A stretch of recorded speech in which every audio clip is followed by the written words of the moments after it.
Hi, my name is Natasha Carvalho. Today we're going to talk about family violence and mental health.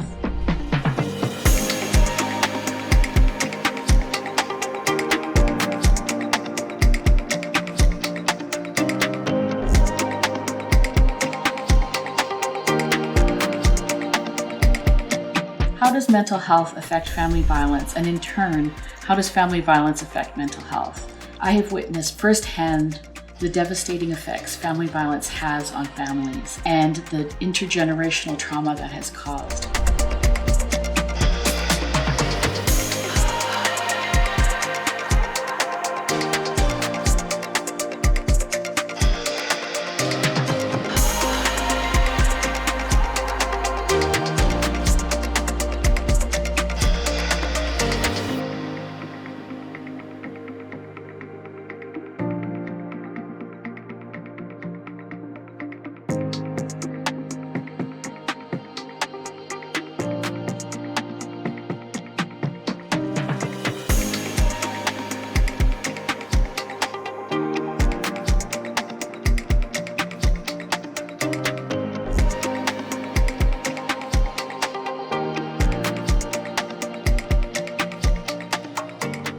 Back in 1989, a terrible thing happened in our community, in our country. I was living in Montreal at the time, and a gunman went into a coal polytechnique and killed a whole bunch of women. He killed them because they were feminists. He killed them because they were women. And that really changed my life's trajectory. It really made me pause and think what I wanted to do with my life. In a sense, it shaped my whole career. It made me realize what I wanted to speak out about and for, who I wanted to fight for in our community, who I recognized were vulnerable people, and how they should be treated, and the programs and services that they deserve to have. I have spent my entire adult life fighting for and working for vulnerable people. It affects how I raise my two daughters. It affects the conversations I have with people in the community and really just drives my life force. It has been over 31 years since that mass shooting, and yet we still live in a society where often people turn a blind eye against gender-based violence. People don't really want to know what's going on in people's homes. People still think that that's private and something they shouldn't get involved in. That is why a lot of the work that we do at the Medicine Hat Women's Shelter Society is about breaking stigma and making sure people understand that they can reach out for help.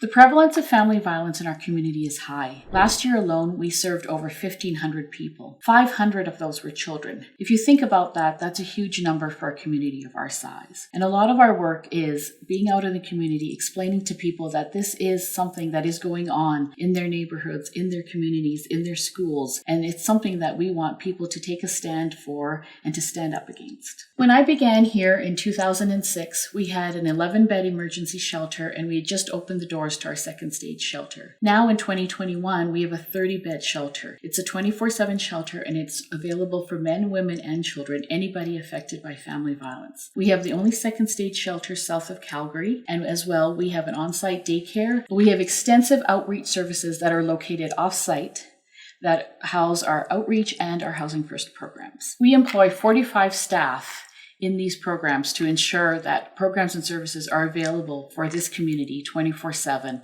and that vulnerable people are served. Family violence and mental health go hand in hand because creating poor mental health is sometimes what happens in these families. Violence thrives in chaos, and so people who are struggling in tenuous situations where their abuser is controlling their every movement are struggling at many times with their mental health. Perhaps they're being sleep deprived. Perhaps food and nutrition is being kept away from them. Perhaps finances are being compromised. Physical abuse, of course, is always at an all-time high. All these factors can contribute to mental health, and it becomes a vicious cycle. It becomes then that the mental health takes over and that those people are now struggling with mental health issues where they never had them before. Addressing those issues in a systematic, supportive way is really important to us. And while we are not mental health professionals at the Medicine Hat Women's Shelter Society, we have great community partners that we partner with to make sure people are getting the services and the referrals that they need so they can work on their mental health issues. And then in turn, we can partner and work with them to make sure that the family violence issues and the education and the awareness that they need to understand how to change their lives is there.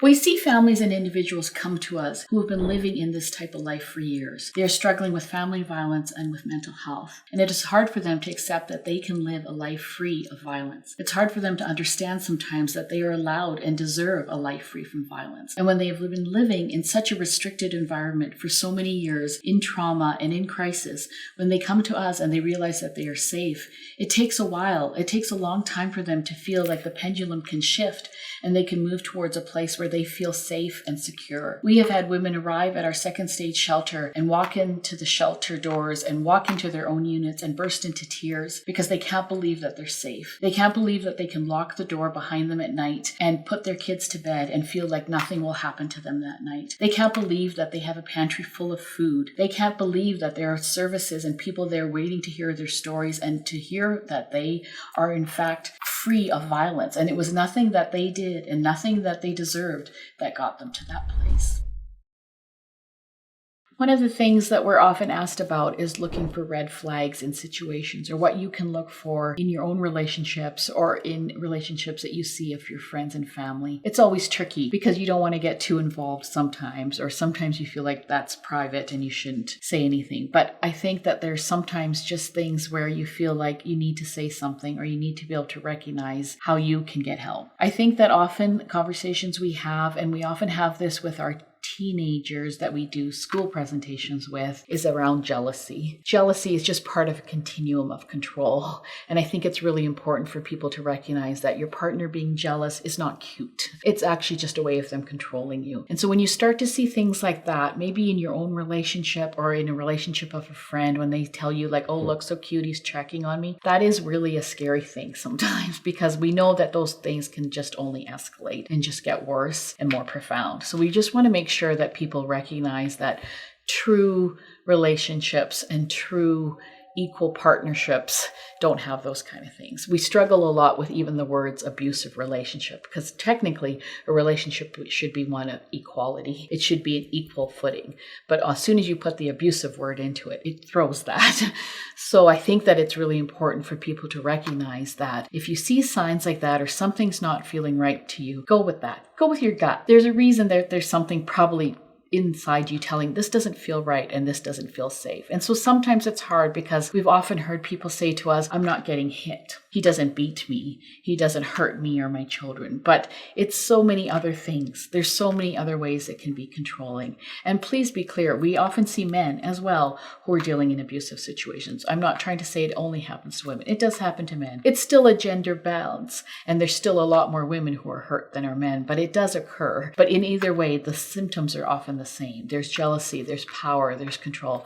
The whole abuse spectrum is on a power and control wheel. And that's what we talk about with our families so much, is watching for those signs, making sure that as soon as you feel like there's imbalance, that you're being confined or not being allowed to do things and not being free to be able to express your opinion. All those are concerning factors to watch for. This was something you entered into, both of you, as partners, as equal partners, forming a marriage, forming a bond, believing in the sanctity of all of that. It doesn't even have to be a legalized marriage, but a partnership. And then when things start to fall apart, you want to find reasons why it's falling apart. You want to make excuses for why it's falling apart. In many situations, we hope that, and we do run a program called Time for Change, where the actual abuser can come and work with one of our staff and figure out ways if they're willing to change their abusive behavior. And we have many people who come and recognize that their abusive behavior is ending their marriage or causing problems, and they want to fix it and they recognize it. And we're so thankful for those situations, because we feel like when we can get in early like that and have early interventions, it can change, because the ultimate goal, of course, is that they want to still be with their partner because they still believe in that dream and they want to raise their children together. But many times things come into place that don't work out. And I think many times people feel like, well, I can't leave because that's the father of my children, or I can't leave because I can't provide for that kind of lifestyle. So it is huge. A lot of what we see at the second stage shelter is women women who now have a whole different life and lifestyle than what they were expecting or what they were used to. And for their kids, sometimes the kids are resentful because they've had to leave behind their home and their bedroom and all their things and their schools and potentially their friends and start this new life. And they don't often see it in the moment that it's better for them because they're just mad. And so for mom, in those cases, it's really hard for her. And many times that's the reasons we hear for why women are returning back to abusive situations, because they don't want to be that person who changes it for their kids. But then sometimes along the way, what eventually will click for them is they recognize that the family violence impact on their children is bigger than those other things and those maybe creature comforts or those things they can provide, and that they can provide for their children just as well or in a totally different way, but they can actually provide an environment that's safe and one that they can grow and then they can nurture. We had a mom come in with her little guy. He was almost 2.5, 3 years old, and he was nonverbal, totally didn't say a word. And then within a month of being here, we couldn't stop him from talking. He was so happy and chattered all the time. And what mom reflected on is that she said, I didn't recognize that he wasn't talking because of the effects of family violence and what he was living through. I just thought he was a quiet kid and not ready to talk yet. But it really resonated for her that she recognized what that impact was for him when he was so young. And those are the kind of things we don't want women to feel guilty about, but we want them to recognize and see that there is change and it is possible, and it's never too late to change that lifestyle and that pattern of what it will be for your children as well. One of the things we do with women or any clients who come into the shelter is something called a danger assessment. What it is a tool to assess lethality. And while that sounds quite terrifying, it really is. What we know is that 2/3 of the women who generally come to our second stage shelter are at high or extremely high risk of lethality. Lethality means losing your life.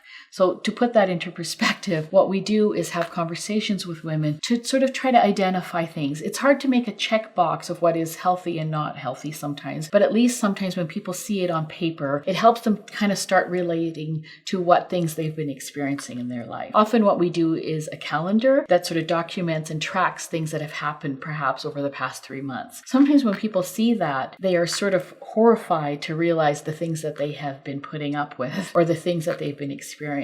The other piece of that, though, what we do in our work is we use it as a sign of showing them how strong they were and how healthy they were and how resilient they were, that they managed in that time period, in the middle of trauma and the middle of crisis, to keep their children safe, to figure out ways that they could get through it without even being conscious of what they're doing sometimes. They managed to navigate through that. And taking steps like coming to a shelter is a great sign. It's a great indicator of you wanting a different life for you and your children, and being able to gauge that maybe there is something that isn't sitting quite right with you, that maybe there was something that doesn't feel good, and why does that not feel good? And I think those are important things for people to recognize. That, do you feel safe in your situation? Do you feel like you can trust your partner? Do you feel like you can have conversations about everything? Do you feel like there are things you're hiding? There's always going to be things in a relationship that aren't as open and aren't as free, but overall we want to make sure that basic safety is being taken care of, that children who are in that environment are safe and healthy and being cared for. There are so many factors that play into relationships.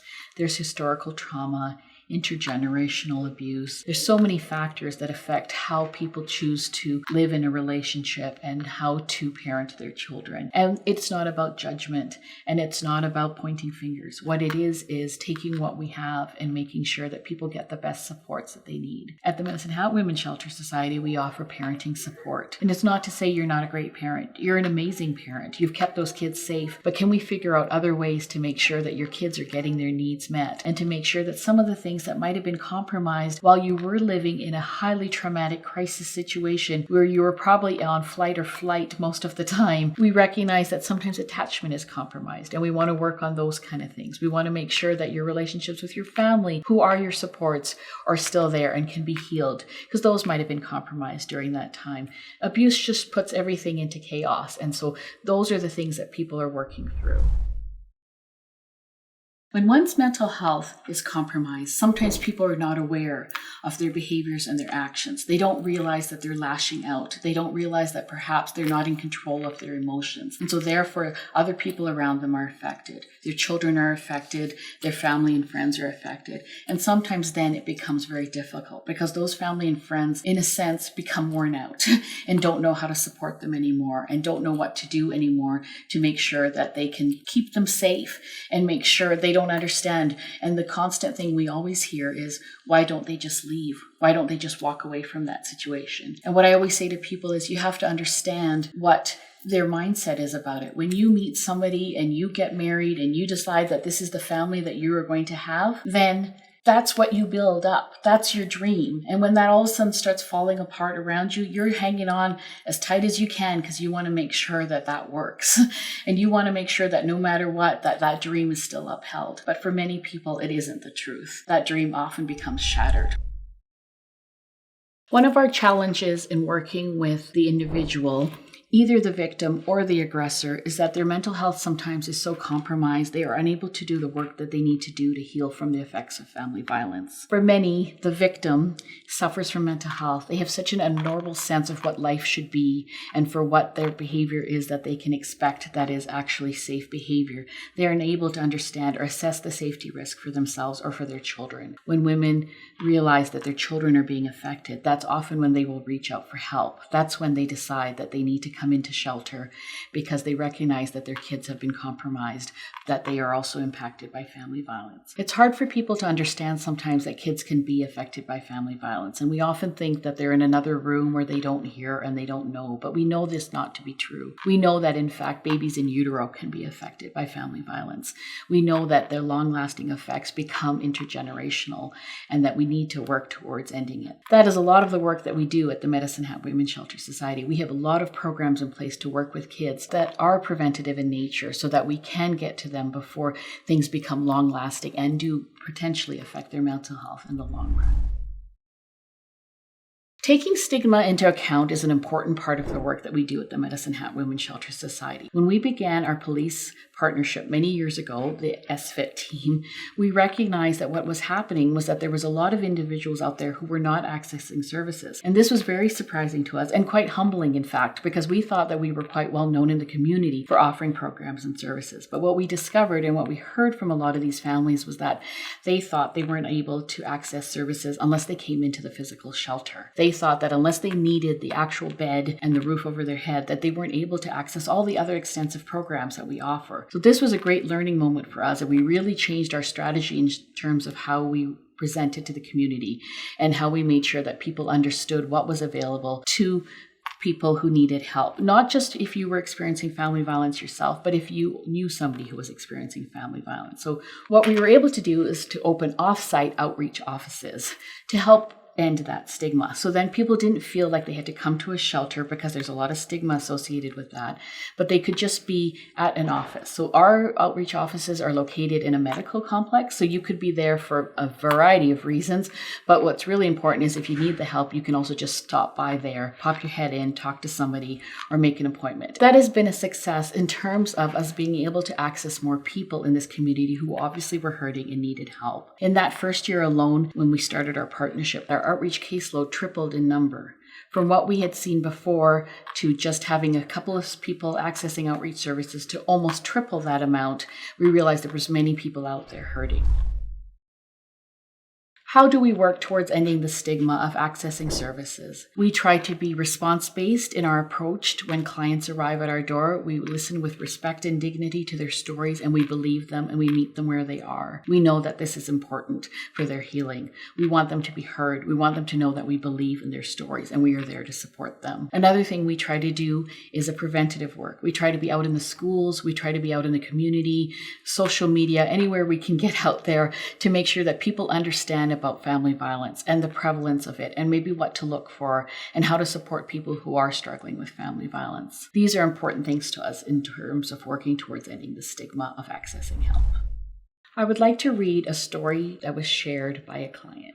I remember the first time we expressed our love for each other and how perfectly in sync we were as we said it. I remember the first time he met my daughter and how they lit up my world. I remember so many great firsts, great memories, but what I do not remember is the first lie, the first sign of him cheating, or the countless times, the first time he hit me, the first noise complaint, the first person who asked if I was in an abusive relationship, the first time he told me he would kill me, or the first time he said he would or should have, the first public fight where I would whisper, begging him to stop, to not start a scene, the first scene he made, the first time I begged him to stay with me over another woman, the first time he told me I was not good enough, the first time I lied for him.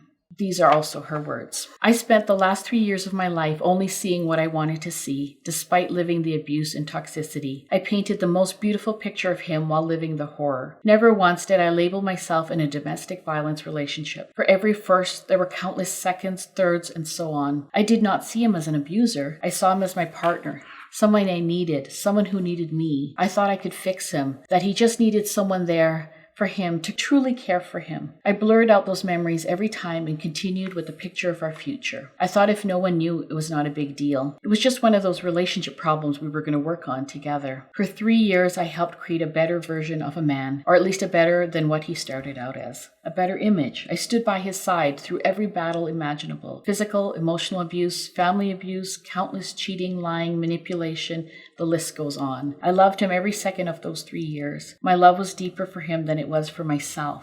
I only saw what I wanted to see. That is a question I'm still trying to find an answer for. Towards the end of it all, I finally, for once in those 3 years, had a feeling of safety. That all of this might be behind us. That there might be a light at the end of the tunnel. Just to learn that it was still happening again. Still the same person from the start, but I was convincing myself that he would be different. The sense of safety was just because he got better at playing me. He learned to hide it better. People do not understand why people stay in domestic violence relationships. That is because there is no understanding. It is deeper than the surface. Unconditional love can be a horrible thing. Sometimes love should be conditional. Otherwise, you could find yourself like me. 4 years ago, I would say it could never be me. I watched abuse growing up. I've defended and tried to help others leave abusive relationships. It is not something you can comprehend until you find yourself living in it. And even still, it does not make sense. It is like you are blind to your own life. Never again will I ignore a red flag or think I can change someone or love someone more than myself. Every day for the last 2 years, I've recognized the reality that I spent 3 years covering up. I want to heal, but in order to heal, one must hurt. I want to skip that process and not acknowledge all that truly happened the past 3 years and only look at the good. I will not do that to myself anymore. The good was there only because of me, because I put everything in and never once got it back. I have reassured my love for him after he hurt me, and I've been his friends to fight his own demons, despite the amount of hurt it caused me inside. The feelings I had would never make sense, and I would love him no matter what. I would love him, but still hide his gun every time I knew an argument was coming. I would love him, but I would never trust him. He showed why I should never trust him, and he showed me why I should be afraid of him. He showed me so many things except a reason to stay, but still I did. This was a man I would have given my last breath for, but chances are he would be the one taking it from me. The intent of this was not to expose him, but to expose the truth behind everything I ever felt.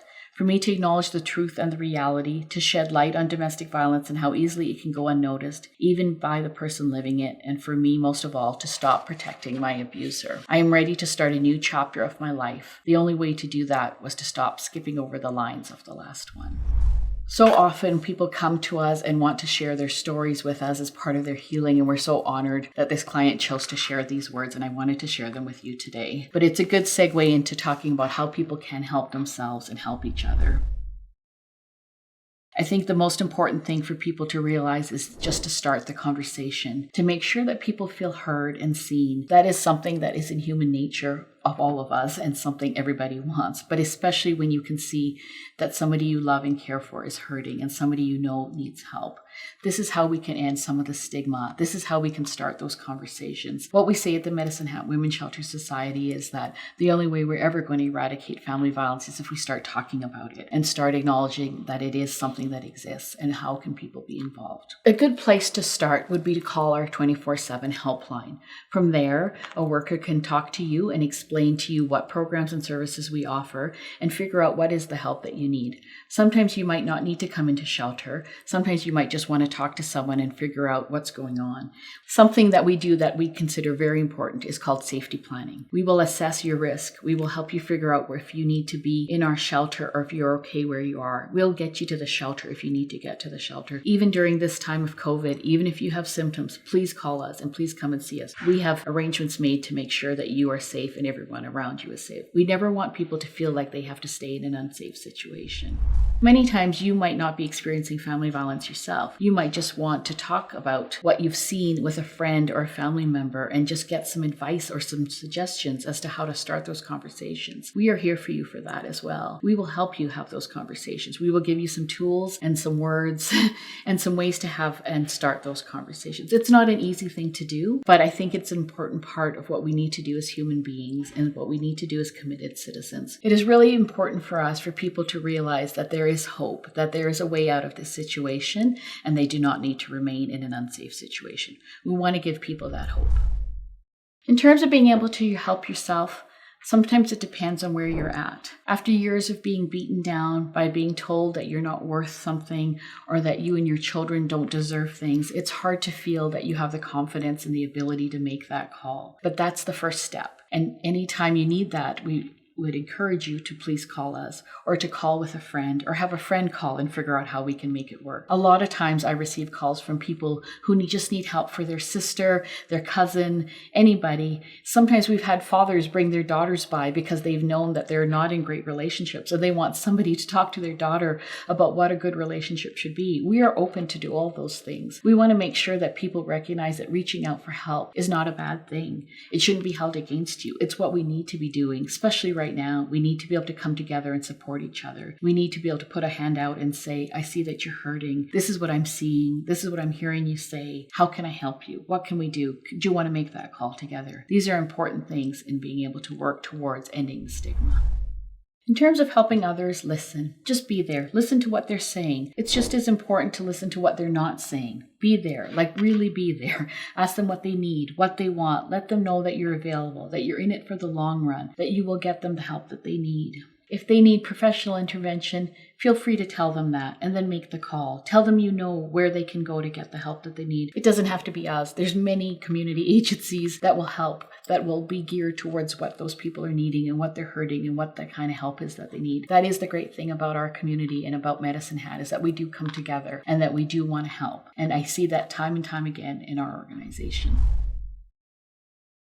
I think it's important for people to understand that there is another way to live, that no one deserves to be abused, that there is hope and light at the end of the tunnel, that there's nothing that they did that ended up with them being in that situation, and that there is another way and another future for them and maybe their children. Sometimes I think it's important for people to realize that there's a difference between being crazy, feeling crazed. They've been told that language over and over. They've been told that it's their fault. It takes a long time and a lot of work to replace those messages, those negative messages, with ones of hope and well-being. There are resources that can help. There's always ways to leave a situation. There is never a reason that somebody must stay in a situation that is not safe. And I think the important thing also to recognize is that there's no shame in reaching out and accepting a hand up. In talking to my residential program manager, she shared with me that she loves the work that she does here at the Women's Shelter. She feels that it has meaning and it makes a difference in the community. This is what we hope. We know that we have the honor to work with clients. They trust us with their stories. And this is why we are here. We get to celebrate their successes and support them through the grief of challenges, fear, and loss. We know that sometimes the most meaningful thing we can do is just to be there with somebody and to make sure that they understand that there are supports available. There's always work to be done, and we know at the Medicine Hat Women's Shelter Society that we have a long road ahead of us. But we know that every step that we take will make a difference, and every step that we take forward and bring somebody along with us will get them out of those situations that are unsafe. We have a mural downtown that says "Growing Hope in Our Community," and we painted that with great purpose a few years ago